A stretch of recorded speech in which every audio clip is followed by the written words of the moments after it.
प्रिय मित्रों, सुंदरकांड रामचरितमानस की आत्मा है। यह रामचरितमानस का प्रमुख भाग है। यह किसी भी व्यक्ति में आत्मविश्वास को बढ़ाने का एक प्रमुख प्रबंध काव्य भी है। अतः सुंदरकांड में तुलसीदास जी ने सभी मनोवैज्ञानिक तौर तरीकों का विशेष उपयोग, विशेष उपमाओं, अलंकारों, समासों आदि व्याकरण की विधाओं से हमारे आत्मविश्वास को उत्कृष्ट स्तर तक ले जाने के लिए तथा जीवन को सुंदर, सरल, सौम्य, विचारशील, विनयशील, उद्यमशील बनाने के लिए जो प्रयास किया है वह सराहनीय है। आइए आज इसी विषय पर धीरे धीरे कुछ चर्चा करते हैं। आज हम सुंदरकांड से आत्मविश्वास का भाग 7 बना रहे हैं और जिसमें दोहा 31 से 35 तक की व्याख्या करेंगे, जो बहुत ही सार में और सुगम्य जीवन जीने के लिए हमें प्रेरित करता है। और यहाँ बाबा तुलसीदास जी ने हनुमान जी द्वारा जो बातें राम संवाद में यहाँ हमें समझाने का प्रयास किया है या जो चरित्र चित्रण किया है वह हमारे जीवन का ही प्रमुख अंग है, ऐसा मानकर हमें इसको समझना चाहिए। यहाँ लिखा है, चलत मोई चूड़ा मन दीनी रघुपति लाई सोलीनी।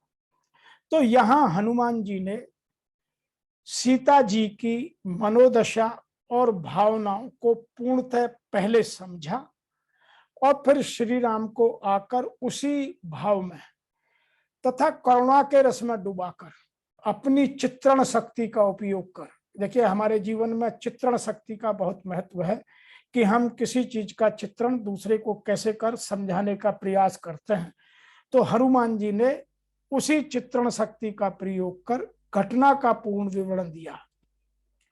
और जब श्री राम विभोर हो गए तो उन्होंने श्री राम को रोते देखकर अपनी चूड़ामणि निकालकर और उनको पूरा उस विषय की गंभीरता को समझाने का और माता सीता की भावनाओं को समझाने का प्रयास किया, जिसको यहाँ बड़े उचित क्रम में लिखा गया है।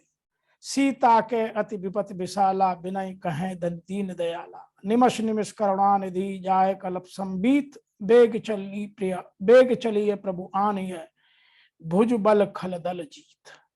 तो यह देखकर जो चित्रण से हमें आभास होता है वह हनुमान जी की उन कलाओं का, उन दक्षताओं का, उन विशेष पत्रकारिता के गुणों का, या जो एक संदेश वाहक जिन बातों को कर सकता है उन बातों से यहाँ यह समझ में आता है कि हमारे जीवन प्रबंधन में इन चीजों का विशेष महत्व है।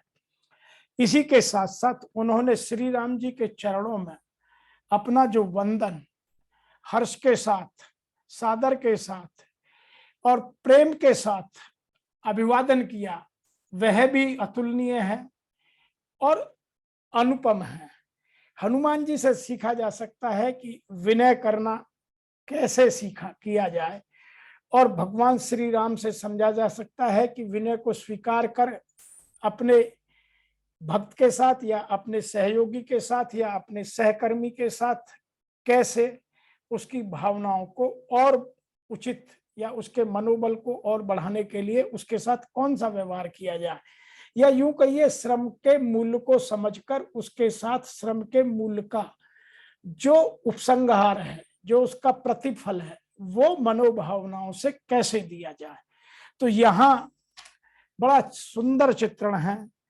सुन प्रभु वचन विलोक मुख, गात हरस हनुमंत, चरण परेउ प्रमाकुल, त्राहि त्राहि भगवंत, बार बार प्रभु चहे उठावा, प्रेम मगन तेहि उठव न भावा, प्रभु कर पंकज कप के सीसा, सुमर सुदशा मगन गौरीसा।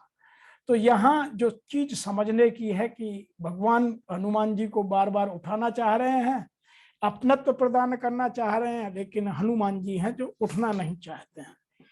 और जब भगवान ने उठाकर उन्हें गले से लगाया तो श्री राम ने से विनय करना और विनय को स्वीकार करने की जो भावना का सार है, वह विनय का भाव आज स्वार्थ में कहीं खो गया है।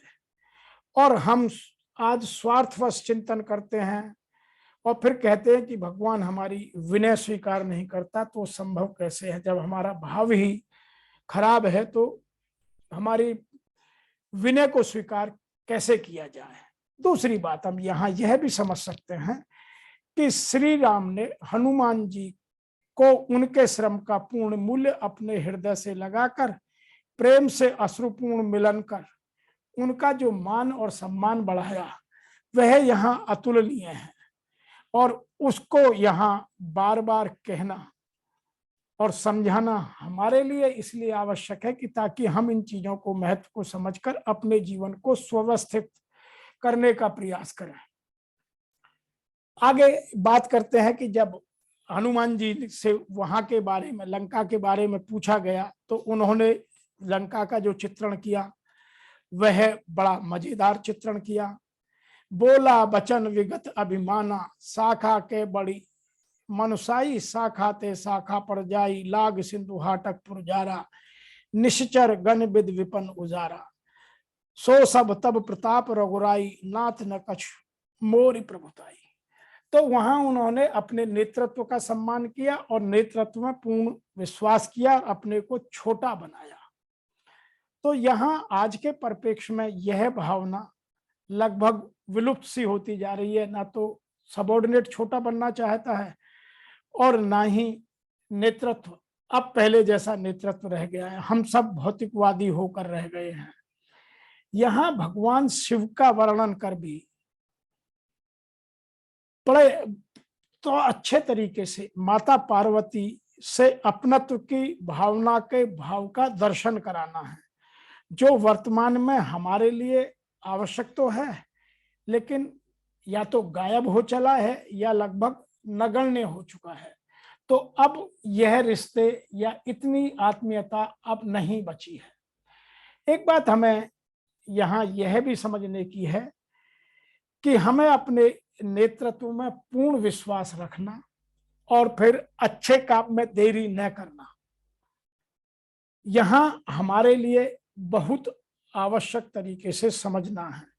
यहाँ भगवान ने जब हनुमान जी से पूछा तो हनुमान जी ने क्या कहा? नाथ भगत अति सुखदायनी, देहु कृपा कर अन्न पायनी, सुनपुर प्रभु सरल कपिबानी, एम वस्तु तब कहू भवानी। तो उन्होंने इस बात को भी कहा और आगे क्या कहा?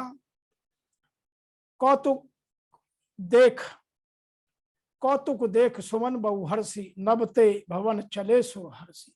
तो उन्होंने यहाँ यह भी समझाने का कोशिश किया कि संसाधनों को इकट्ठा करो और फिर अपने आप को आगे बढ़ाओ। तो उन्होंने पहले वानर सेना को बुलाया, फिर उनका विवरण देखा, उनको आगे बढ़ाया। तो उस समय सभी भगवानों ने उनकी मदद की, देवताओं ने फूल बरसाए। उसका तात्पर्य यह है कि भगवान उन्हीं की मदद करते हैं या प्रकृति उन्हीं की मदद करती है जो अपनी मदद स्वयं करते हैं, और जो अपनी मदद स्वयं नहीं करते प्रकृति भी उनसे विमुख हो जाती है। अतः यहाँ यह भी समझने की बात आवश्यक है कि हमें अपनी रक्षा स्वयं ही करनी है। एक बात यहाँ और भी समझाने का प्रयास किया गया है कि हम जब आगे प्रक्रियाओं में बढ़ते जाएं तो हर प्रक्रिया की समीक्षा करें और अगली हर प्रक्रिया के लिए ठीक से चिंतन मनन और विचार करें। सफलता पर अपनों का साथ, अपनों का आशीर्वाद ही भगवान द्वारा नंबर 1 फूलों की वर्षा है। और संपूर्ण वानर और भालू सेना के साथ हर प्रक्रिया की समीक्षा और अगली प्रक्रिया के लिए चिंतन मनन अध्ययन ही हमें यह समझाता है कि हमें अपने जीवन में इन चीजों का विशेष योगदान रखना चाहिए। किसी भी कार्य को करने से पूर्ण मन में विजय घोष होना आवश्यक है। यदि मैं अपने मन में खुद विजय का घोष नहीं कर रहा हूं तो सफलता में इसका मतलब मुझे डाउट है या संशय है। इसीलिए यहाँ बाबा तुलसीदास जी ने विजय घोष की बात कही है और क्या लिखा है, चिक्कर ही दिग्गज डोल मही गिर लोल सागर खर बरे मन हर सब गंधर सुन मुर नाग किन्नर दुख टरे कटकट ही मरकट विकट भट भट कोट कोटिन धावहि जय राम प्रबल प्रताप कौशल नाथ गुण गावहि। तो सबसे पहले हमें अपना विजय घोष करें। जैसे यहाँ इतना हनुमान जी और बाकी वानर सेना ने, चाहे वो भालू थे चाहे वानर थे या राम के और सहयोगी, उन्होंने इतना विजय घोष किया कि पृथ्वी भी शेषनाग के फन पर हिलने लगी। इसका मतलब दशों दिशाओं में विजय का घोष यहां दर्शाने की कोशिश की है। दूसरी बात एक और हमें यहां समझाने की कोशिश की गई है कि हम अपना इतिहास स्वयं लिखें। किसी भी कार्य को करने से पहले हम दूसरों का अनुसरण ना करें। अपना उत्कृष्ट और गरिमामय इतिहास हम तभी लिख सकते हैं जब हम बड़ी सफलता के लिए अपनी संपूर्ण टीम का पूर्ण ध्यान रखें और यथा योग्य लोगों को डेलीगेशन या फ्रीडम टू वर्क दें और अपना जो गोल है, अपना जो उद्देश्य है, अपना जो उस साल की प्लानिंग है, उसको थोड़ा बड़ा रखें, स्ट्रेस रखें। यदि हम यह सब करेंगे तो हमारे जीवन में इतिहास हम स्वयं लिख पाएंगे।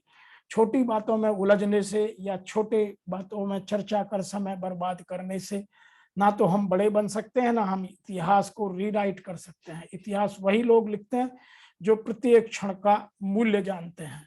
अतः प्रत्येक क्षण के मूल्य को समझें, अपने टीम के सदस्यों को उनके साथ प्रजातांत्रिक तरीके से हर समस्या का निदान खोजने का कोशिश करें, उनको स्वतंत्रता दें, वो अपने जीवन में स्वतंत्रता का आनंद उठाएं। जैसा कि यहां हमें समझाने की कोशिश की गई है, एहि बिध जाई कृपा निधि उतरे सागर तीर जहते लागे खान फल भालू पल कपिवीर। तो वानरों ने वहां जाकर या भालुओं ने वहां जाकर फल खाए, शहद का भक्षण किया और अपने जीवन को स्वतंत्रता के साथ, उल्लास के साथ, जोश के साथ बनाए रखा। तो हमें यहाँ ये दोहा 31 से 35 तक की व्याख्या यह समझाती है कि हमें जीवन में उत्साह, उमंग, टीम भावना, नूतन इतिहास लिखने की भावना, आत्मविश्वास से स्वयं की रक्षा, समय पर कार्य करना और फिर पूर्ण करना, प्रक्रियाओं की समीक्षा, भावना और मनोदशाओं को ठीक से समझना और दूसरों को समझाना और सबके साथ उचित व्यवहार करना, श्रम का उचित मूल्य देना, भौतिकवादी तरीके से नहीं, भावनात्मक तरीके से देना आवश्यक है। आज इतना ही, फिर आगे मिलते हैं 36 से 40 तक के दोहे के क्रम में। तब तक आप सभी को सुंदरकांड से आत्मविश्वास बढ़ाने के तरीकों पर विश्वास के लिए जागृत